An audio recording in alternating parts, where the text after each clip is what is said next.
Bismillah, alhamdulillah. Mari kita belajar hadis pilihan, materi hadis pilihan untuk kelas 12D. Semula dalam jadwal pelajaran hadis pilihan itu pada hari ini, hari Rabu, pukul 7 sampai 7.40. Tapi karena ada suatu hal yang perlu diselesaikan, maka saya membuat persetujuan dengan kalian pada pukul 16. Sebelum memulai pada materi yang akan disampaikan, maka saya mengingatkan kembali kepada kalian, di dalam mencari ilmu itu kalian harus meluruskan niat. Oleh karena itu, mari kita luruskan niat terlebih dulu bahwa mencari ilmu itu adalah ibadah. Karena diperintah oleh Allah Subhanahu wa taala, maka mencari ilmu itu adalah ibadah. Ada ulama yang menjelaskan bahwa 3 hal yang penting ketika kita mencari ilmu. Yang pertama adalah tashihun niyah, meluruskan niat. Luruskanlah niat kita sekarang bahwa mencari ilmu di pesantren Persis ini adalah semata-mata untuk ibadah, mengharap keridhaan Allah Subhanahu wa taala. Yang kedua adalah tauqirul muallim, menghormati guru, menghargai guru. Ini adalah merupakan hal yang penting agar ilmu kalian barokah, ilmu kalian bermanfaat, berguna dunia dan akhirat. Dan yang ketiga adalah khalian min agrodid dunya, menjauhkan diri dari tujuan-tujuan dunia. Jadi jangan seperti kebanyakan orang, saya sekolah ke salah satu sekolah ini karena agar mudah bekerja. Jangan, ya. Jangan. Tapi kita pertama tujuannya ibadah, kemudian hindarkanlah atau lepaskanlah dari tujuan-tujuan untuk memperoleh dunia. Mudah-mudahan dengan 3 hal ini kalian menjadi orang yang berguna sesuai dengan cita-cita kalian, cita-cita orang tua, berguna untuk diri kalian, berguna untuk dunia, berguna untuk keselamatan nanti di akhirat. Nah, mari kita mulai dari materi pelajaran hadis pilihan. Saya pengajar adalah Ustadz Dr. Anus Syarif Hidayat. Hadis pilihan untuk kelas 12D. Materinya sebagaimana sudah kalian tulis, maka dalam hal ini saya akan membacakan kembali dan nanti kalian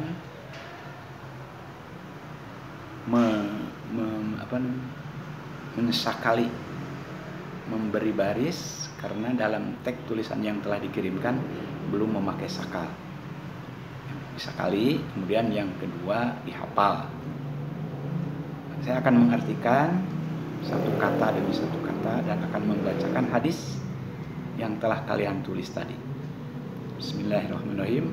An Abi Hurairah radhiyallahu anhu qala Rasulullah sallallahu alaihi wasallam sab'atun yuzilluhumullahu fi zillihi la zilla illa zilluhu. Sab'atun yudilluhumullahu yaumal qiyamati, bukan, sab'atun yudilluhumullahu fi zillihi yaumal qiyamati la zilla illa zilluhu. Sekali lagi, sab'atun yudilluhumullahu fi zillihi yaumal qiyamati la zilla illa zilluhu. Al-imamul adilu wa syabun nasya'a bi ibadatillah. Jadi artinya ada 7 golongan yudillihumullahu. Jadi Allahnya di sini sebagai fa'il, humnya sebagai maf'ul bih. Jadi mengartikannya Allah akan memberi naungan kepada mereka fi zillihi, dalam naungannya, yaumal qiyamati, pada hari kiamat. La zilla illa zilluhu, yang tidak ada naungan kecuali naungan Allah Subhanahu wa ta'ala. Jadi ada 7 golongan. Yang pertama adalah al-imamu adilun, imam yang adil, atau al-imamul adilu, imam yang adil. Sungguh sulit untuk menjadi pemimpin yang adil. Oleh karena itu Allah memberikan kedudukan yang tinggi di dalam hadis lain. Imam yang adil nanti akan disimpan di atas, di sebelah kanan mimbar cahaya Allah Subhanahu wa ta'ala. Bagaimana imam yang adil itu? Imam yang adil ialah imam yang melaksanakan perintah Allah Subhanahu wa ta'ala, menjauhi segala larangan Allah Subhanahu wa ta'ala. Maka kita wajib taat kepada pemimpin yang adil tersebut. Rakyatnya wajib menaati kepada pemimpin yang adil tersebut. Kalau dia itu melaksanakan perintah Allah. Tapi kalau seandainya pemimpin itu tidak melaksanakan perintah Allah, kata hadis, la ta'ata li makhluqin fi ma'siyatil khaliq. Tidak ada taat kepada makhluk kalau dia maksiat kepada Allah Subhanahu wa ta'ala. Pemimpin yang adil di sisi Allah memperoleh kedudukan yang tinggi, tapi berat. Karena dia harus mampu untuk melaksanakan segala titah Allah Subhanahu wa ta'ala. Makanya diberi kedudukan tinggi oleh Allah Subhanahu wa ta'ala. Yang kedua, wasyabun nasya'a bi ibadatillah. Pemuda yang hidup tumbuh berkembang dalam beribadah kepada Allah. Kalian sebagai pemuda, pertumbuhan dan perkembangan itu harus selalu ibadah. Mengkaitkan dengan ibadah kepada Allah Subhanahu wa ta'ala. Moto kita di dalam pesantren ini, hayatuna kulluha ibadatun. Hidup kita ini semuanya adalah ibadah. Dipupuk pertumbuhan perkembangan hidup kita itu, terutama di masa muda, bi ibadatillah, rajin beribadah kepada Allah. Selalu mengkaitkan segala urusan itu ibadah kepada Allah Subhanahu wa ta'ala. Nanti orang itu akan memperoleh naungan dari Allah. Selanjutnya, warajulun qalbuhu mu'allaqun fil masajid. Seseorang yang hatinya itu selalu bergantung ke masjid, selalu ingat masjid, selalu mengkaitkan hatinya dengan ajaran-ajaran masjid. Sholat berjamaah, mengaji, mendengarkan ceramah, selalu ingat ke masjid. Mu'allaqun fil masajid. Selanjutnya, warujulani tahabba fillahi jatama'a alaihi. Warujulani tahabba fillahi jatama'a alaihi wa tafarraqa alaihi. 2 orang yang saling mencintai karena Allah, berkumpul, berteman juga karena Allah, dan berpisah juga karena Allah. Jadi kita dianjurkan berdasarkan hadis ini, kalau berteman, kalau mencintai, cintailah karena Allah. Kalau punya istri, pilihlah atas dasar karena Allah Subhanahu wa ta'ala. Punya suami, pilihlah atas dasar mencintai suami, didasarkan atas karena Allah Subhanahu wa ta'ala. Saling mencintai karena Allah, dan kalaulah harus berpisah, maka itu harus berpisah didasarkan atas karena Allah. Saya tidak berteman dengan si Anu karena si Anu itu selalu mengajak kepada kita maksiat, selalu mengajak kita melanggar ketentuan-ketentuan Allah. Lebih baik kita putus hubungan dengan dia, umpamanya. Nah, ini adalah saling mencintai dan berpisah itu didasarkan atas karena Allah Subhanahu wa ta'ala. Kemudian yang selanjutnya, warajulun da'athum ra'atun dzata mansibin wa jamalin. Seseorang atau seorang laki-laki yang diajak maksiat oleh seorang perempuan yang punya kedudukan dan cantik, lantas ia mengatakan, faqala inni akhafullah. Ia mengatakan, aku tidak mau melaksanakan ajakanmu, padahal dia cantik, padahal dia punya kedudukan, punya wibawa. Dia mengatakan, inni akhafullah, aku takut akan azab siksaan dari Allah Subhanahu wa ta'ala. Dia menolak diajak maksiat oleh seorang perempuan yang cantik, seorang perempuan yang berkedudukan, karena takut oleh siksaan Allah Subhanahu wa ta'ala. Nah, ini akan memperoleh naungan nanti di hari kiamat. Tidak sedikit orang yang tergoda dengan kehidupan, dengan kenikmatan, atau dengan kecantikan wanita-wanita penggoda, sehingga banyak yang terjerumus pada perzinahan, terutama ya. Yang menggoda itu adalah mengajak kemaksiatan berupa perzinahan. Nah, orang yang beriman, orang yang akan memperoleh naungan di sisi Allah nanti, kata Rasulullah, adalah seseorang yang diajak maksiat oleh perempuan yang berkedudukan dan cantik, maka ia menolak dengan mengatakan, inni akhafullah, aku takut dari azab Allah Subhanahu wa ta'ala. Kemudian selanjutnya, warajulun tasaddaqa bi shadaqatin fa akhfaha hatta la ta'lama shimaluhu ma tunfiku yaminu. Seseorang yang bersodakoh dengan suatu sodakoh dan ia menyembunyikan sodakoh itu sehingga tidak diketahui oleh tangan kirinya apa yang diinfakkan oleh tangan kanannya.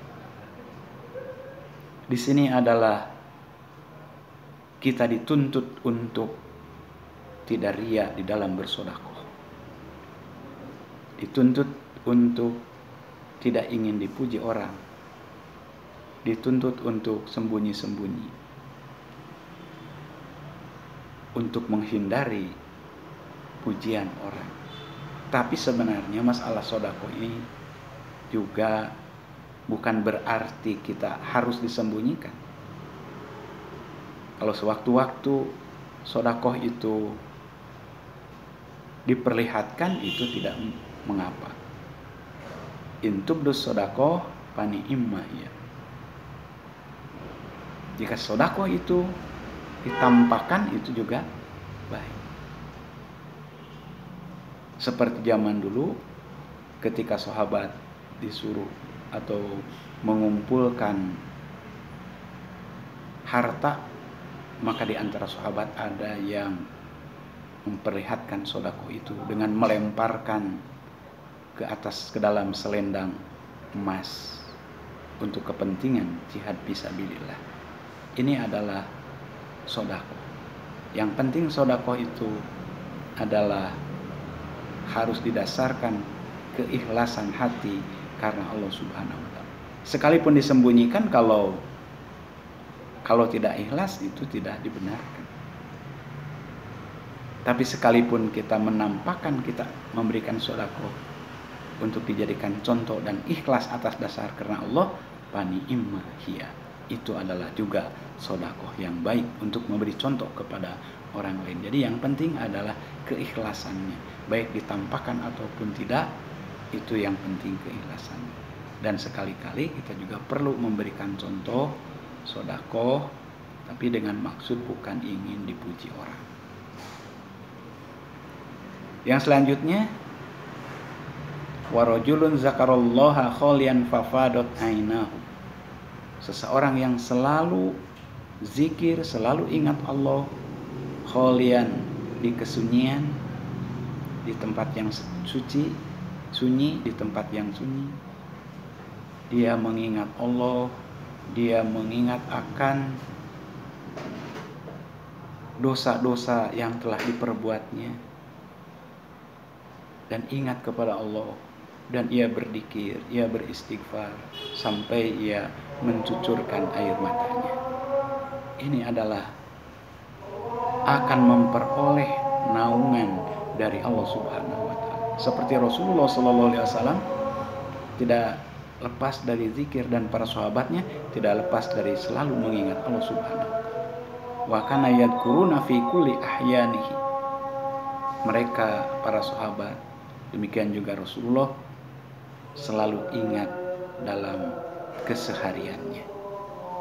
Mudah-mudahan kita semua dapat melaksanakan apa yang diperintah oleh Allah Subhanahu wa taala, dan mudah-mudahan kita akan memperoleh naungan dari Allah Subhanahu wa taala di hari kiamat dengan memperhatikan hadis yang dikeluarkan oleh Imam Al-Bukhari dan diriwayatkan oleh Abu Hurairah, yaitu 7 golongan orang yang akan memperoleh naungan nanti di hari kiamat.